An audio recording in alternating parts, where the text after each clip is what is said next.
Morning, girls. Finally, I've got an appointment to get my feathers done today. Oh, about time, fat boy. Watch out, girls. He's got the camera out again. Don't you know you should hold the door open for a lady? Oh, phew-wee. I don't know which one of you ladies did that, but you need more fibre in your diet. Don't forget to subscribe to his channel. G'day, everybody, and welcome to my Aussie Gardening Kitchen Garden Edition. And today we're just going to walk around and have a look at my garden. Hopefully I won't take too long. So yeah, I thought I'd start off with the raspberries today. And the raspberries are looking pretty good. So if I just swing the camera around behind me, there we go. You can see that the raspberries are growing, and we've got some going over here. And you can see we've got lots of raspberry fruit happening, which is a good thing. So down here I've got the Kent pumpkins, and they grow nicely in this spot here. And that weed mat down below stops all the grass from growing up in between them because they have quite a long season. I don't want to be in there picking out grass every single week. And then, don't know what these are. I did have marigolds in that pot, and then these appeared, so I just encouraged them, and I just kept them going through the year. And then just down here, we've got a watermelon and another watermelon, and I forget what type they are right now. I think they're a candy red. And I plan to clean this up, get some of that dark matte onto here, and I'll probably put a couple more watermelons in there over the summer period. My broccoli patch is doing really well. If I just swing the camera around this way, you can see that that's all broccoli. There's probably about 25 individual plants there for broccoli. There's some spring onions, or green onions as people call them overseas, with some of this grass that is crept in, and I've got to rip that out. And then I've got some volunteer tomatoes and rosemary growing in here as well, and some strawberries. In fact, I saw some strawberries the other day. So yeah, that needs cleaning out. But yes, the broccoli are looking really, really good. I had to put these bits of wood to push the wire out because the chickens are getting in and eating all the leaves. Oh, not getting in, but walking around the outside and eating the leaves. Oh, and it looks like I've got some stinging nettle. So yeah, need to wear gloves because, oh man, these things hurt and itch. A couple of grow bags over the back there with some garlic and some potatoes. My potted avocado tree is doing okay. It didn't fruit this season, and that's because I neglected it, and that's my fault. So I'm being punished with no avocados. But anyway, I've got celery in there as well, and I need to actually dig up that celery and get it out because it's taking away from the avocado tree now that the celery is so big. And then this garden bed down here behind me is atrocious. That's where I grew tomatoes last year, well, most of my tomatoes, and I haven't done a thing since. So it's well and truly overgrown and really needs a good fixing up. It does have the rosemary down here. This rosemary plant, is it unshot? Oh, there we go. This rosemary plant is just doing so well. And I often pick big bunches like this and chuck it into the chicken pens, into their nesting boxes. Oh, that smells so good. Wow. Oh, smell that. Oh, how good's that? Yeah, so I love this rosemary. This thing just grows and grows and grows, and it's just the best. Let's check out these mulberries. Oh. There we go. Fresh mulberry straight off the tree. I love these things. I'm growing so many at the moment. As you can see just behind me here, I've actually got the trees netted. 3 of the trees netted here. These ones here are prolific growers. They grow so many mulberries. And I've just had an absolute great time making mulberry jams and mulberry sauces for danishes. And I had a mulberry sauce on ice cream the other night, which just blew my mind. And I've actually got videos on my channel at the moment, or upcoming, where I've got a mulberry sauce and danishes and stuff like that. In fact, they'll be coming. I haven't put them up yet, so look out for those. I love mulberries. Just don't eat the stem. Oh, that was sweet. Purple stained fingers too, of course. You know what? Let's let out some of the girls. Hey, Loop. Hello. All right, here comes the girls.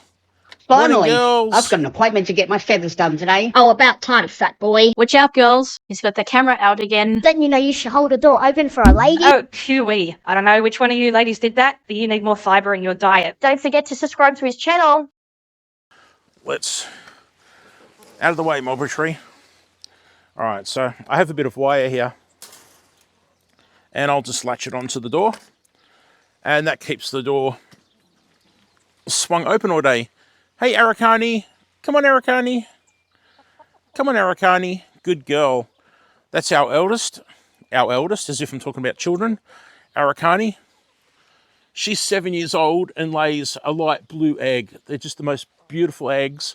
She's got just a shy type of behavior to her, and she's just awesome. And yeah, she's getting a bit old, and we're a bit worried we're going to lose her because she's been a part of the family for so long now. Hey, girls. Oh, actually, there's a girl missing here. She's in quarantine. If I go over here, this is my quarantine chicken hotel for Broody chickens. So I've got one girl, and she's, oh, you can hear her.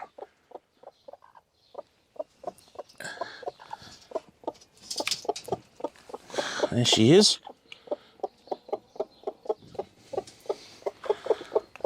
Hey, chick, chick, chick. Yep, so she's Broody. So she'll stay in there for about 3 days, and she has food and water, and she's kept safe. She's covered, entirely caged. Predators can't get to her. And yeah, so anyway, she'll try and sit on eggs and hatch them, but I have no roosters here. So what would happen is she'll just sit on the eggs for so long and not eat and drink, and we don't want that to happen. So I take her out, put her in a little hotel here, and it's got a wire bottom above the ground. So that's going to stop her from sitting down and getting a warm belly. And after about 3 days, all of them will snap out of it, and they'll be on their way living a happy life until next time. So yeah, we have this cage here because all the girls go through a cycle of going broody, some more than others. Some more often than others, I should say. Lemon tree is doing really well. If you haven't seen it before, I'm trying to grow this one flat against a fence rather than a full round-headed tree. And that's just so it's more convenient for me to be able to walk in here and harvest lemons as I need them. Or I can walk down this walkway here, and going down this walkway here, I can harvest lemons from that side.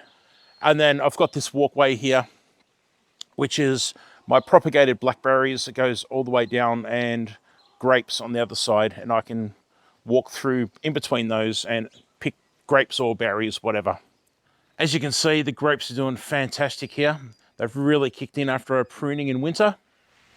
And you can see in there, that's where I've got the blackberries, the propagated blackberries growing on the other side, and the grapes on this side.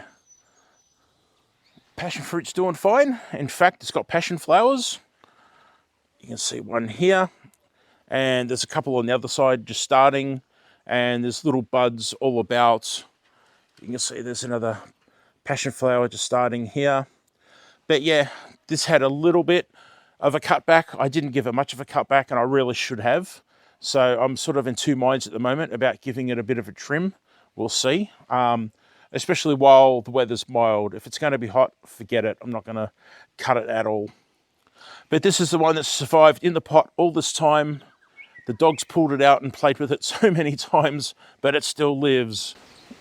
So my Satsuma plum is in the bag here, right beside an AOK plum, and they've been doing really well. They're a couple of years old now, but unfortunately the sparrows came along, and the sparrows picked off every single little piece of fruit, like the little baby fruits, nowhere near ripe, picked them all off and just dropped them on the ground and wiped out that crop.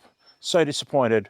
Satsuma plums are doing fine though. They haven't touched them. And as you can see, we've got fruit forming on the trunk and on some of these branches in here. And so I am going to get some Satsuma plums, which are a purple Japanese plum. And we've got a volunteer tomato just down here. Look at that. A free tomato plant. So I'll grow that, encourage that, and yeah, get some tomatoes. Speaking of free tomatoes, there's another free tomato plant that's popped up in a pot that I'm not using. So I guess I'm using it now. There's more tomatoes. Banana plants are in here. They're all doing okay. They got absolutely beaten up by winter. They don't like frosts. And I had some pretty hard frosts here. So these are going to get moved eventually. They're going to be fine here during spring and summer. But yes, they're going to have to go into a greenhouse that I've bought and haven't put together. These two chili plants here have well and truly overgrown the homemade container that I made for them. So they'll be coming out and going into their own large pots, probably something of that size there. And yeah, and then when it comes to winter, I'll just overwinter those in the greenhouse that I need to build.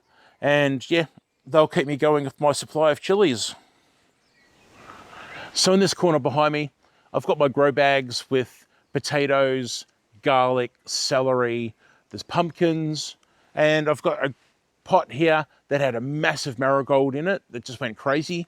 Well, a lot of those seeds have fallen down into the soil, and I've let those grow into little baby plants, and I've now got an abundance of marigold flowers. So I'm just going to let them get a bit more mature, and as they get bigger, I'll take them and put them all around the yard, and it's going to be fantastic. Check out the lady beetles. I like them so much, but they're absolutely munching into my potato leaves. Right beside the orchard, I've got my orange and mandarin alley, which now has pumpkins. And that's a chicken coop with little mama. And I'll open that up in a minute, and she can go into the orchard. So the orchard is a bit of a mess. I've really neglected the garden a lot lately, and it's starting to show, and I need to get my finger out and clean up in here. But as you can see, lots of greenery, lots of, oh, look at that. I've got plums growing up through the net. That's not good. I'm not supposed to have them growing that tall. So yeah, anyway, looks like I've got pears forming, and I've got apricots, which I started to actually bag to protect from fruit fly. So I've got apricots on this one that I'm trying to grow flat along the wire. There's another pair in the back there in the same sort of shape as this. If you haven't seen in previous videos, I've actually removed some of the trees from the orchard. I do have doubles, and in the case of the cherries, I've got 3 lots of cherries, but with my other trees in the orchard, I've got doubles, and I'm just battling fruit fly too much. So I've decided to pull out one of the spares of each to reduce the number of trees that I have to care for. And hopefully that's going to work this season. So I've got a bit more room to move around in here, and that's good for airflow as well for the trees. So that's my pink lady apple. Love my pink ladies. And as we go through here, we go across my apricot, which is absolutely covered in apricots. There's so many apricots. Just to the right of the apricot, well, depending which way you're looking from, I've got my propagated blackberry, and again, that's doing really well this season. And then if I come through this way, oh, it's like a jungle. It's a food forest. I'll swing the camera around, and you can see these cherries are starting to get some color in them. And there's more cherries up there. So that's another cherry tree. And then, yeah, apricots. So many apricots. It's just crazy. This tree just won't stop. So I'm going to have to actually come in and pick off some of the apricots, and then that way thin them out and give the other ones a chance to grow bigger, because you just can't have them growing in bunches like grapes. It's just not going to work. So yeah, there's another job that I have to come out and do, unfortunately. But hey, that's all part of growing your own food and feeding your family. So I shouldn't complain, because I should be so grateful for what I have here. It's just amazing. I don't know if you're going to be able to see just how the colour's forming on these cherries because of the white net in the camera. But hey, I'll give it a go, and maybe you'll get an example of what's going on. Sorry, that was the water pump next door. Just scared the stuff out of me. I can't forget the Granny Smith. I've got a Granny Smith tree here. I love Granny Smiths. Probably Granny Smiths and Pink Ladies are my 2 favourite apples. And of course, I've got one of each of those here. So good stuff. This is in a pot which is well overdue getting into the ground. And this is probably the spot here where it's going to go. As you can see, my entertaining area. Has everything from tomatoes growing in it to garlic, green onions or spring onions. There's capsicums or bell peppers, as people say. Tea berries and raspberries all the way over here. Nice big borage there for the pollinators. I love this flower. And I've just got an abundance of strawberries growing in grow bags, and there's volunteer plants growing over the back here in these old tubs that had my old chilies. There's tomatoes and strawberries and all sorts of things growing back in there. This is my massive dodgy table that's just covered in strawberries. There's so many strawberries this season, it's unreal. It's really important that I can just walk out the back door and grab what I need when cooking. So you'll find all my herbs and Asian, like lemongrass, like there, my lemongrass and my curry tree, and there's thyme and basil and mint and all sorts of stuff growing in here amongst strawberries and blueberries and other berries, where I can just come out and just grab things at will. Mint, if I need mint. It works really well. And for people with small spaces, I absolutely do recommend that you start growing in pots and containers and just work with the small space that you have. And you can grow tomatoes and berries and all sorts of stuff, herbs. There's vegetables you can grow in containers. Just do your research, and I tell you what, you'll have such a beautiful garden that you can maintain, feel good about, and obviously enjoy eating from as well. I've still got trays of things that need to go out. There's a little bit of corn and tomato here, and I think there's another pumpkin, cucumbers, some lettuce. I just have a few random things sitting around that really need to get finished up with. Thank you so much for being here. I do appreciate it, as always, and hopefully I'll see you in the next gardening or cooking video. Bye for now.